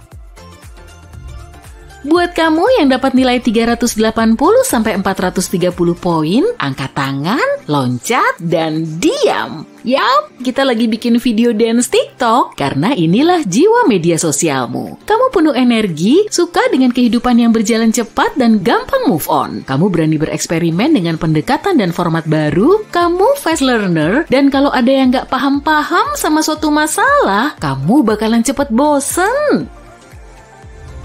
Kalau kamu dapat nilai akhir 440 sampai 490 poin, berarti media sosial yang cocok sama kamu adalah LinkedIn. Kamu berfokus pada tujuan dan tahu apa yang kamu mau. Kamu melihat orang lain sebagai calon koneksi berguna untuk karirmu. Kamu suka berjejaring, tapi nggak pernah membagikan hal-hal pribadi. Sulit bagimu untuk dekat sama orang, dan kamu cuma bisa menunjukkan jati dirimu sepenuhnya ke teman-teman lamamu. Kamu suka menganalisa banyak hal dan membuat rencana. Kalau kamu dapat nilai 500 sampai 550, kamu suka banget nontonin video ya. YouTube seperti jati dirimu yang kedua. Minatmu beragam dan kamu senang mencari tahu cara membangun pondok kayu atau kenapa ada segitiga kecil di atas jendela pesawat terbang ya. Kamu nyaman dengerin suara vlogger kesukaanmu dan senang mengikuti instruksi. Hari ini kita akan melakukan perjalanan sejarah. Kita mau mengungkap apakah benar patung di zaman dulu selalu berwarna putih. Kita akan pergi ke museum dan kembali ke masa lalu untuk melihat patung-patung pada masa itu.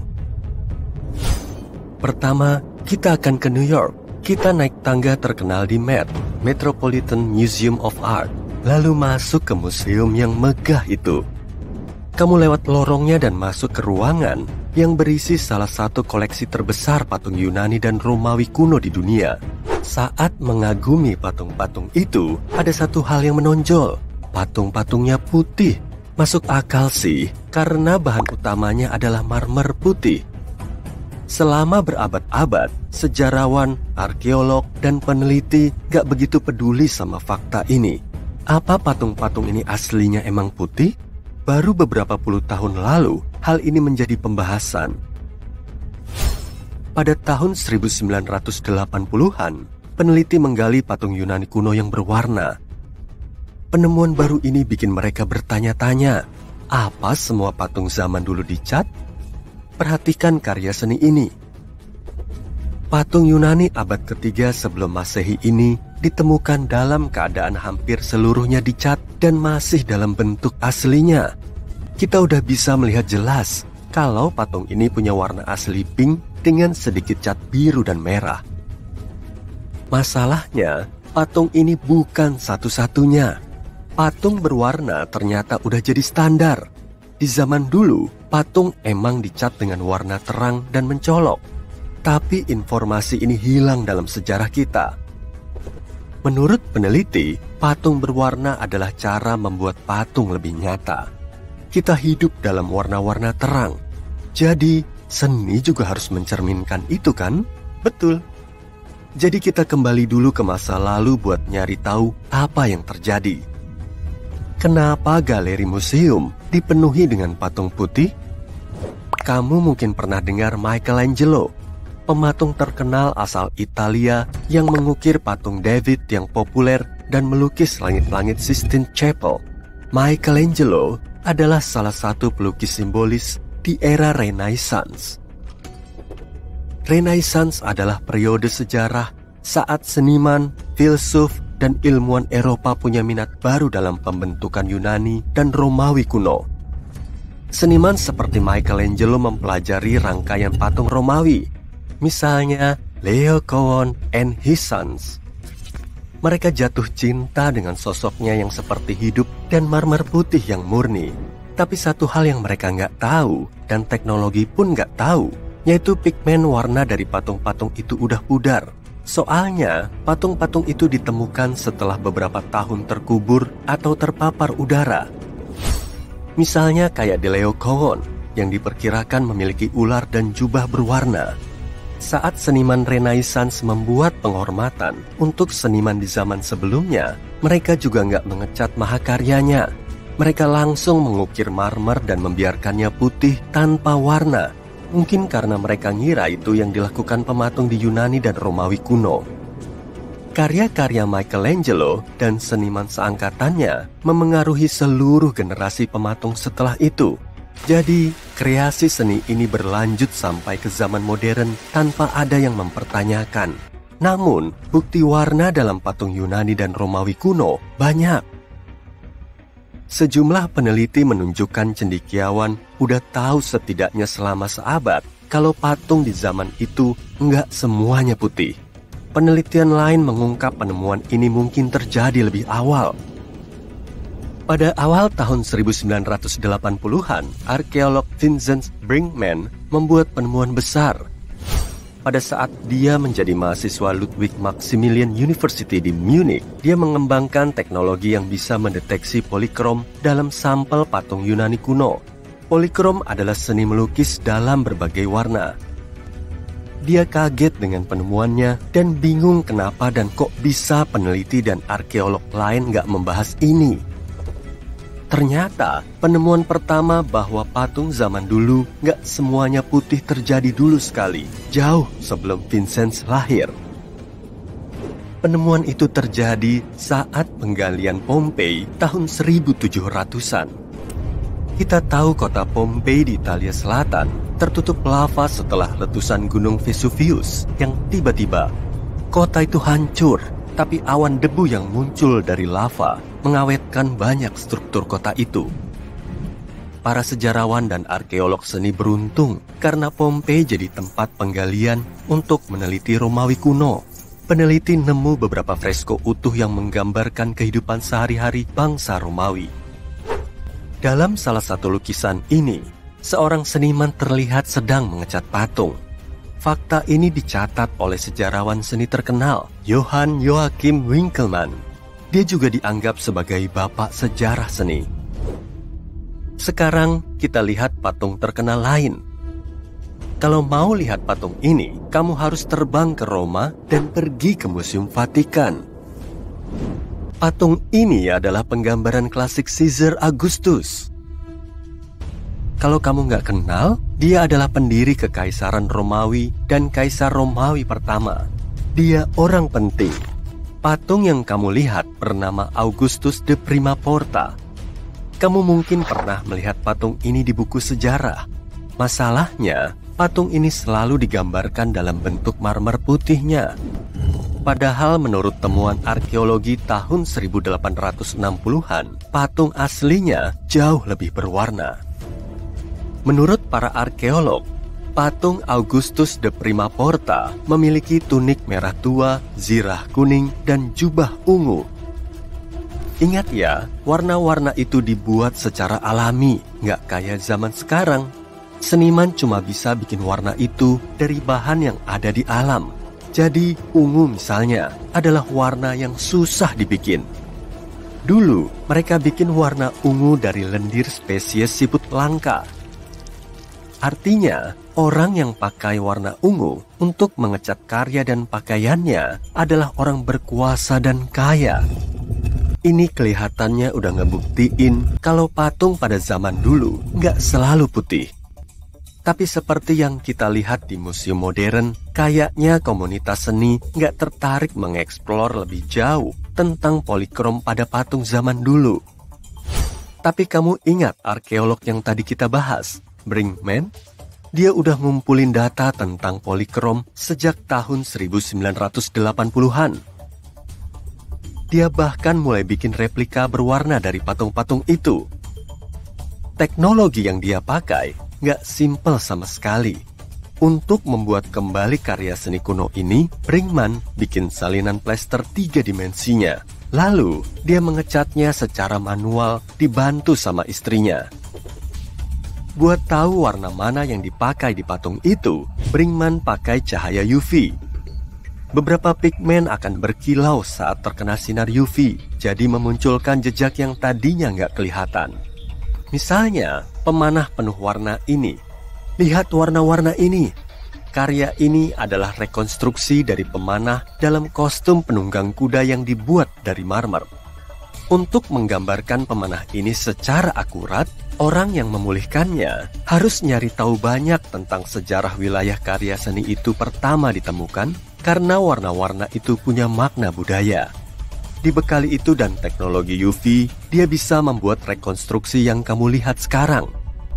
Kita nggak pernah kepikiran kalau orang-orang Yunani kuno bikin patung itu. Tapi patung aslinya emang kelihatan kayak gini. Menurut Brinkman, Kita nggak seharusnya kaget saat peradaban barat kuno pakai warna terang buat menggambarkan kenyataan. Romawi dan Yunani sangat terpengaruh karya seni Mesir, Mesopotamia tua, dan Asia.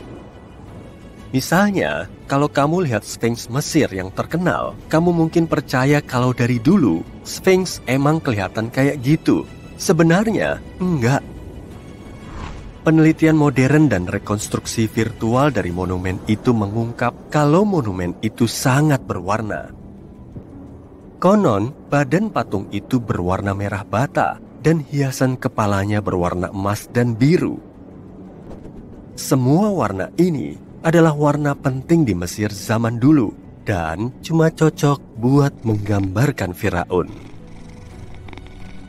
Oh, bayi T-Rex itu imut banget. Ya, kamu nggak salah dengar. Kata T-Rex dan imut memang kedengarannya kurang cocok. Tapi tenang, saat keluar dari cangkangnya, T-Rex raksasa yang ganas tidak langsung besar, seram, dan semengerikan yang kamu tahu. Di bulan-bulan pertamanya, bayi Rex cuma bola bulu lembut seukuran kalkun. Dia seperti burung aneh yang baru keluar dari telur yang besar. Makanan yang sedikit, lingkungan berbahaya, asteroid. Bayi Rex yang malang sangat tak berdaya dan lemah. Cuma setengah yang bertahan sampai pesta ulang tahun pertama. Menurut para ilmuwan, bulu ini berfungsi menjaga kehangatan saat mereka masih kecil dan rentan. Juga membantu mereka berkamuflase dan tetap aman. Bayi Rex belum punya gigi yang tajam dan besar. Jadi, mereka cuma makan reptil dan serangga-serangga kecil. Bayi Rex tumbuh cukup cepat, sampai 3 kilo dalam sehari. Wah, kayak aku. Maklum, makanan di rumahku enak-enak. Fakta apa yang paling aneh? Saat masih kecil, lengan mereka tampak normal dengan ukuran tubuh. Tapi, pas udah dewasa, agak kebanting ya ukurannya. Orang tua bayi Rex super terkenal, terpampang di banyak kaos. Kalian pasti pernah punya film dan kostum Halloween terbesar yang pernah ada. Tapi T-Rex yang kita kenal dan sayang sebenarnya tidak ada. Pertama, dari segi kecepatan, T-Rex tidak terlalu cepat. Di film, kamu takkan bisa kabur darinya meski jalanan di depanmu sepi dan kamu naik mobil cepat. Prediksi sebelumnya memperkirakan T-Rex mampu berlari sekitar 15-50 km per jam, yang pastinya super cepat. Tapi penelitian terbaru menunjukkan kecepatan maksimalnya cuma 20 km per jam. Kalau lebih cepat, tulang besar mereka bisa patah. Jadi, tenanglah. Setelah beberapa bulan latihan, pro player rebahan kayak aku pun bisa kabur dari gigi tajam T-Rex. Bagaimana dengan teman baik kita, Stegosaurus? Dia hidup sekitar 150 juta tahun lalu. Jadi, dia belum pernah bertemu bayi Rex yang imut tadi dan baru muncul jauh setelahnya. Kita semua mengenali dinosaurus ini lewat lempengan tegak besar di punggungnya yang tingginya terkadang sampai 1 meter. Kamu bisa bersembunyi di sana.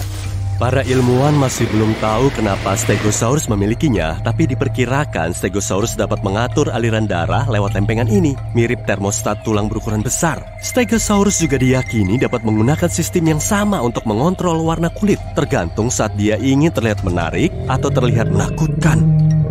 Kedengarannya keren kan? Setidaknya itulah kelebihan mereka.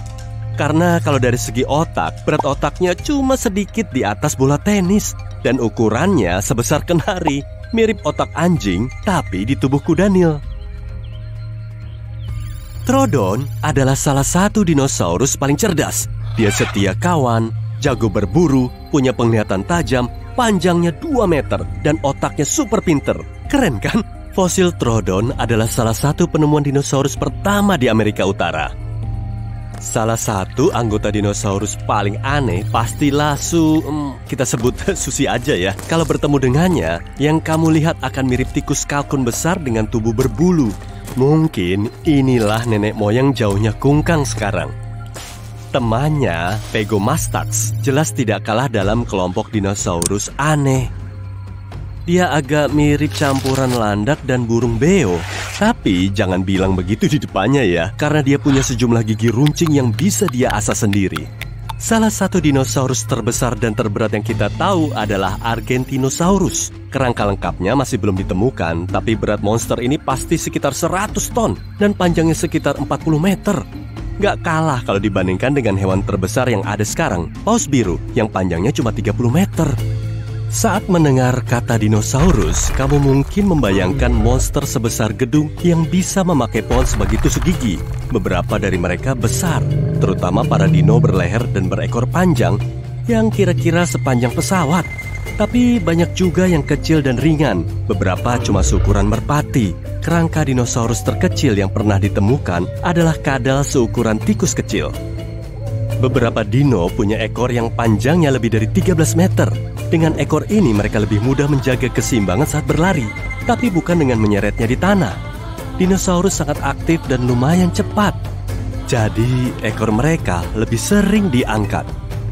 Meski asteroid nakal itu memusnahkan sebagian besar dinosaurus, banyak DNA dino masih tersisa dan berubah menjadi hewan yang kita kenal sekarang, seperti burung. Momen pertama seseorang mengaitkan keduanya adalah setelah menemukan burung primitif di Jerman, Sergut.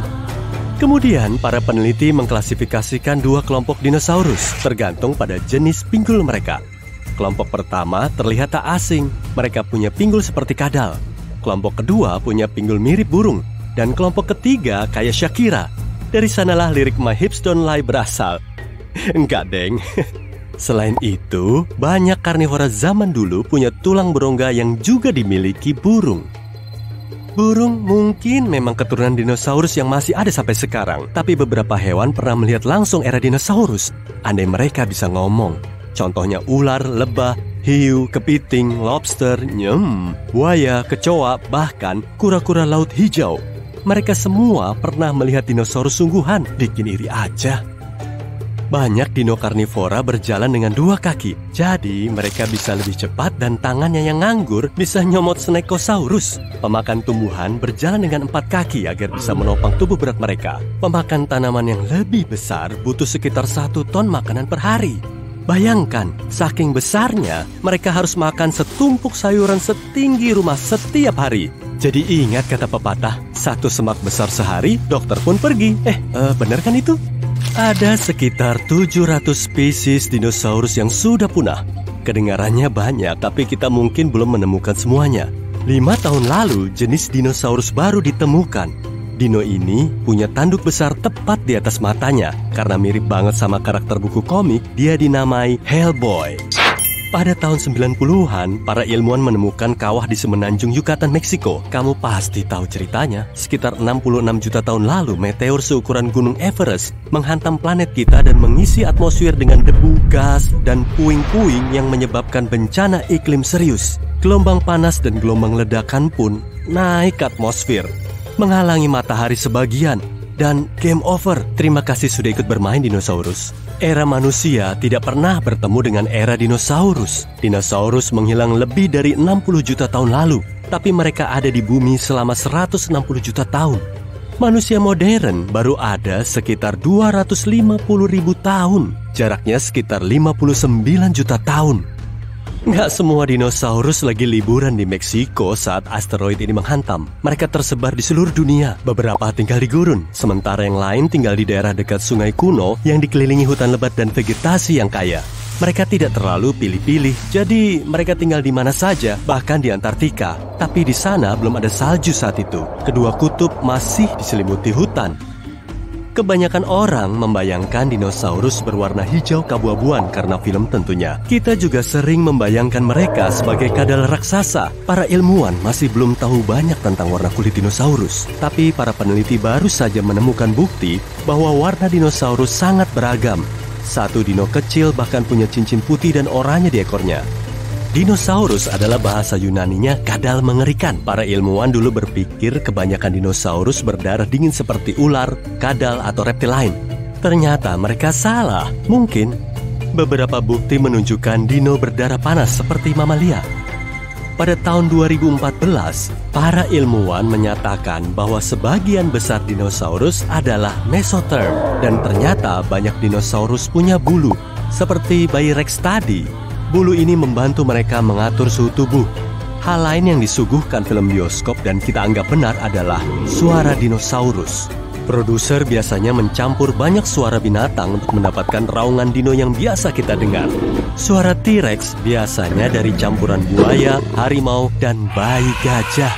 Kalau napas T-Rex yang mengerikan itu, Itu cuma suara udara yang melewati lubang sembur paus.